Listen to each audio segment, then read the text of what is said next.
You're peacefully fishing at your secluded cabin by the lake, minding your own business, when suddenly a nosy HOA Karen storms in, screaming about rules and regulations, and dials the cops on you. But here's the twist. She has no idea that you leased the property to the state police and things are about to flip in the most satisfying way. Stick around for this epic tale of petty drama and sweet revenge. Hey everyone, welcome back to the channel where we dive into the wildest HOA horror stories and Karen meltdowns. If you're new here, smash that subscribe button and turn on notifications so you never miss out on these juicy dramas. And if you're loving the pettiness already, drop a like and let's jump right into today's story. In the quiet town of Evergreen Hollow, nestled among rolling hills and shimmering lakes, lived a man named Alex. He had inherited a modest cabin from his grandfather, a place that sat on the edge of a pristine lake, far from the bustling suburbs but close enough to attract the attention of the nearby Willow Creek Homeowners Association. The HOA was notorious for its overzealous enforcement of rules, led by a woman everyone called Karen, though her real name was Patricia. She was the self-appointed guardian of the neighborhood's aesthetics, armed with a clipboard, a smartphone, and an unyielding belief that her interpretation of the bylaws was law. Alex, a retired engineer in his late 50s, cherished the cabin as his sanctuary. It was where he escaped the noise of city life, casting his line into the water at dawn, watching the sun rise over the misty lake. The property wasn't part of the HOA's jurisdiction, but its proximity to the gated community made it a frequent target for Karen's prying eyes. She often drove by in her pristine SUV, binoculars in hand, scanning for any infraction that might tarnish the area's reputation. One crisp autumn morning, Alex arrived at the cabin earlier than usual.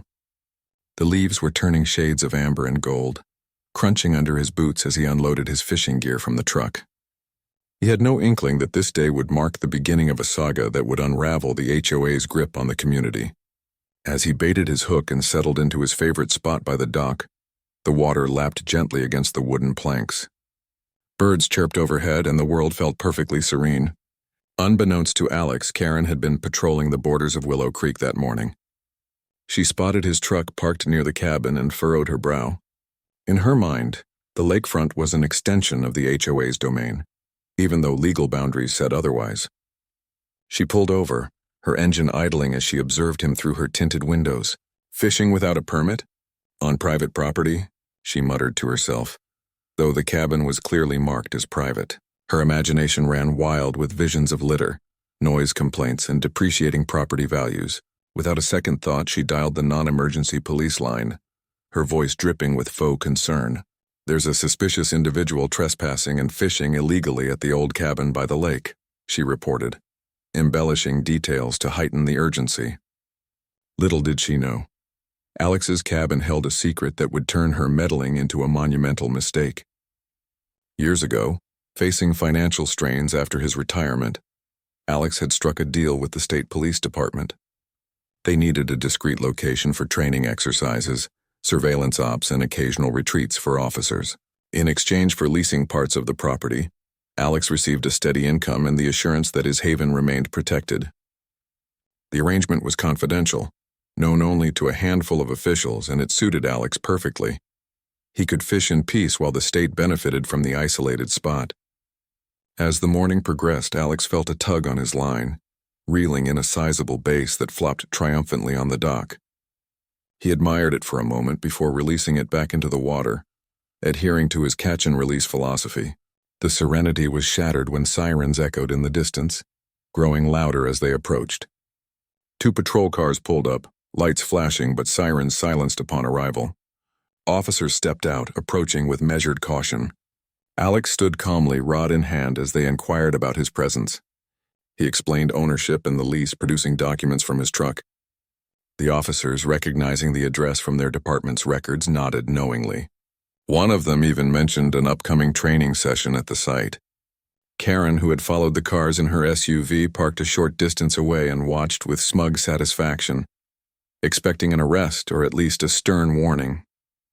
But as the conversation unfolded, her expression shifted from triumph to confusion. The officers shook Alex's hand and departed without incident, leaving her fuming. That evening, back in Willow Creek, Karen rallied her HOA board allies via email, decrying the lax enforcement and vowing to investigate further. She had no idea that her call had alerted the very authorities who utilized the property, setting off a chain of events that would expose cracks in her reign. Alex, meanwhile, returned home with a sense of quiet amusement, unaware of the storm brewing. The next day, whispers spread through the community. Rumors of police involvement at the cabin piqued curiosity. Karen, undeterred, began digging into public records, determined to prove Alex was violating some obscure ordinance. Her obsession grew, turning casual patrols into daily stakeouts.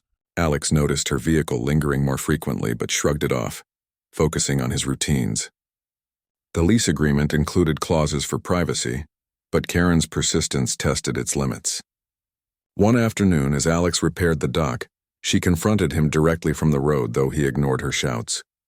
Frustrated, she escalated by filing complaints with the county, alleging environmental hazards from his fishing activities.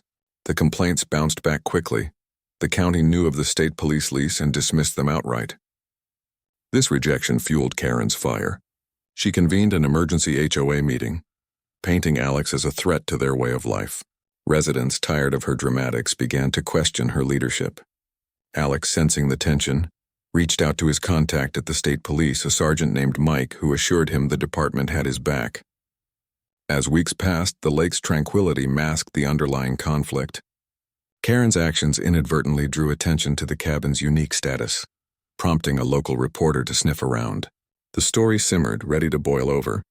In a twist of fate, the state police scheduled a routine exercise at the site, which would soon intersect with Karen's meddling in unexpected ways.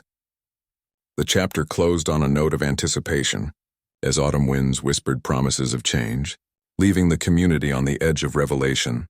The fallout from Karen's initial call rippled through Evergreen Hollow like waves on the lake. Alex, now fully aware of her campaign against him, decided to monitor the situation closely. He installed subtle security cameras around the cabin, courtesy of the state police's resources, capturing her frequent drive-bys. The footage showed her stopping, taking photos, and even trespassing slightly onto the property line to peer over fences. These incursions violated not just courtesy but potentially laws, giving Alex leverage he hadn't sought but now held. Meanwhile, in Willow Creek, Karen's HOA meetings grew increasingly heated.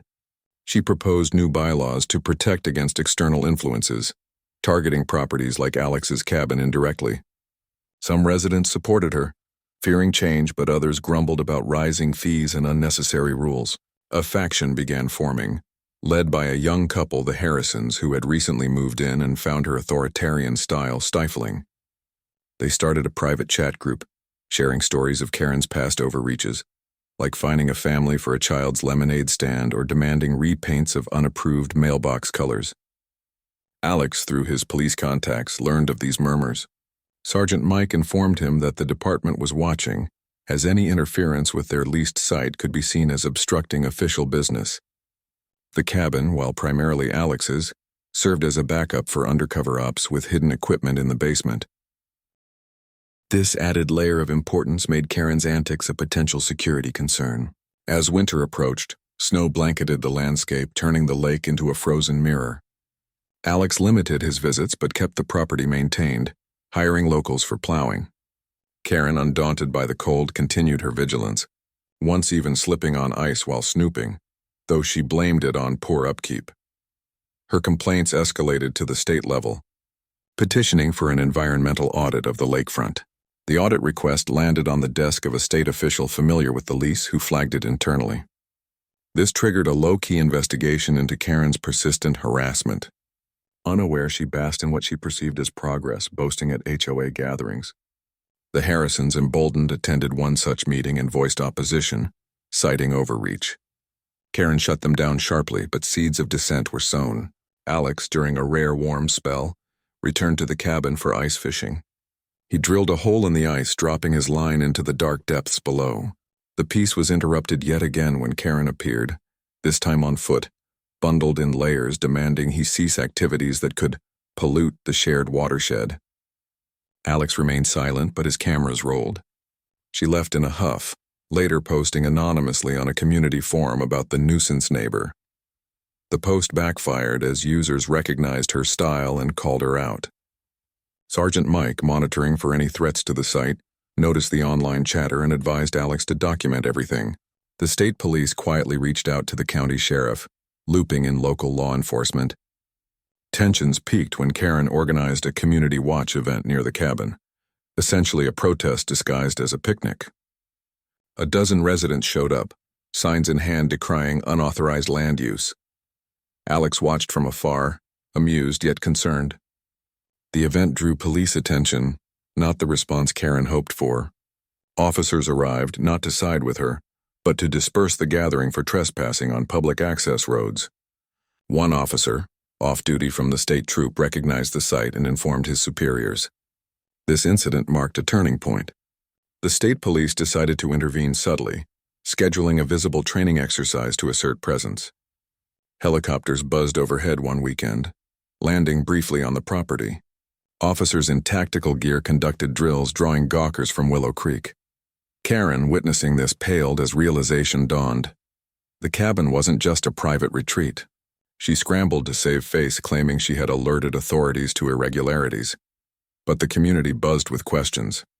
The Harrisons seized the moment, circulating a petition to reform the HOA board. Signatures poured in, fueled by stories of Karen's tyranny. Alex, content to let events unfold, focused on his fishing, catching a record perch that day. As spring thawed the ice, metaphorically melting Karen's influence, the stage was set for confrontation. Whispers of legal action against her personally began circulating, tied to her harassment. The natural break came as buds bloomed on trees, signaling renewal and the impending climax of this drawn-out drama. With spring in full bloom, flowers dotting the hills around Evergreen Hollow, the saga reached its zenith. Karen's grip on the HOA weakened as the petition gained traction, amassing over half the residents' signatures. She fought back with emails and door-to-door campaigns, portraying herself as the victim of a smear effort orchestrated by outsiders like Alex. But the evidence mounted against her. Alex's camera footage, shared discreetly with the Harrisons, showed her trespassing multiple times. The state police, protective of their asset, compiled a report on potential interference, forwarding it to the district attorney. Karen received a cease and desist letter, warning of charges for harassment and false reporting. Panic set in. She consulted a lawyer, downplaying her actions as civic duty. The community forum exploded with debates, old grievances resurfacing. Alex, ever the quiet observer, visited the cabin more frequently, the lake teeming with life. He hosted a small gathering for Sergeant Mike and a few officers, grilling fresh catches by the shore. They discussed the situation lightly, the officers assuring him of support. Word of the lease leaked subtly, perhaps through an anonymous tip to the local paper. The article detailed the arrangement, praising Alex for community service via the state police partnership. Residents read it with surprise, shifting perceptions. Alex wasn't a nuisance but a benefactor. Karen's narrative crumbled. At the next HOA meeting, chaos ensued. The Harrisons presented the petition, calling for a vote on her removal. Supporters clashed with detractors, but the majority sided with change. Karen stormed out, vowing appeals, but her influence waned. Legal troubles compounded when the DA pressed minor charges for the false police call and trespassing. She settled out of court, paying fines and agreeing to step down. The new board, led by the Harrisons, relaxed rules, fostering a friendlier atmosphere. Alex received apologies from former HOA members, some even joining him for fishing outings. The cabin stood as a symbol of resilience, its lease renewed with added protections. Karen moved away quietly, her SUV packed, leaving Willow Creek behind. Peace returned to the lake, Alex casting his line under clear skies, the drama a faded memory. The story wrapped with lessons in boundaries and humility, the community stronger for the ordeal. Thanks for sticking around to the end of this wild HOA takedown. If you enjoyed it, hit that like button, subscribe for more epic Karen stories, and turn on notifications so you catch the next one. Drop your own HOA horror tales in the comments below, and I'll see you in the next video.